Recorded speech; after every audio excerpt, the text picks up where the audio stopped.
یو زمانه داسې وه خلیفه هارون الرشید بادشاه چې علم دوست سره و لوی دربار یو او الله پاک ول ډېره ښه بیبي ورکړې وه چې هغې ته به ملکه زبیده وې زبیدې بیبي چې کوم وخت کې دور حکومت و او هارون الرشید بادشاه و ملکه زبیده ملکه وه وی په خپل محل کې حکم جاری کو چې زما په محل کې به هغه سړی جارو لګوي زما په محل کې به هغه سړی خدمت کوي زما په محل کې به هغه سړی کپړې وینځي زما په محل کې به هغه سړی روټۍ پخولی شي کوم چې حافظ قرآن وي حافظ قرآن وی د دې زبیدې بیبي یوازې دا مقصد نه و چې زه د ټول حافظان خپل محل ته راغونډ کړم وی د دې یو ډېر لوی مقصد منظور نظر و سهار چې به روټۍ والا روټۍ شروع کوله جامو والا به جامې وینځل شروع کول جارو وهل والا به جارو وهل شروع کول او ځای صفا کول والا به صفایي شروع کوله نو فرمایي چې لاول به حکم دا و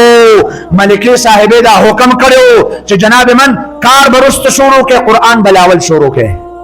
خادم ته ودا اډرو لاول به قرآن شروع کې بیا به کار شروع کې لاول به بسم الله وي بیا به جارو راخلي لاول به بسم الله وي بیا به روټه په خول شروع کې لاول به بسم الله وي بیا به صابون راړي لاول به بسم الله وي بیا به پونچه لګي لاول به بسم الله وي بیا به جارل لګي لاول به بسم الله وي بیا به کیاره کې باچه لاول به بسم الله وي بیا به په ګلافونو باندې لاس وغي نو کله چې به سحر نواله ما خامه پوره دغه خادمینو د قرآن پاک ختمونه وکړ وي ما خام چې بکیدو نو په محل کې به کارونه ختم شوي وو او الله پاک په فضل باندې با د څومره خادمینو چې په دې محل کې کار کوي ما خام به دغه قرآن پاک ختمونه هم شوي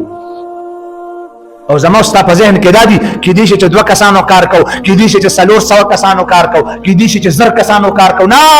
مورخین لیکي چې ملکه زبیده دا اډر جاری کو چې زما په محل کې به حافظ قرآن کار کوي و چې د سحر نه به حافظ قرآن شروع کو و چې ما خام کېده به وی د قرآن پاک 400 ختمونه بشوي په دې محل کې په دغه وخت کې د ملکه زبیده 400 خادمان حافظانو کار کو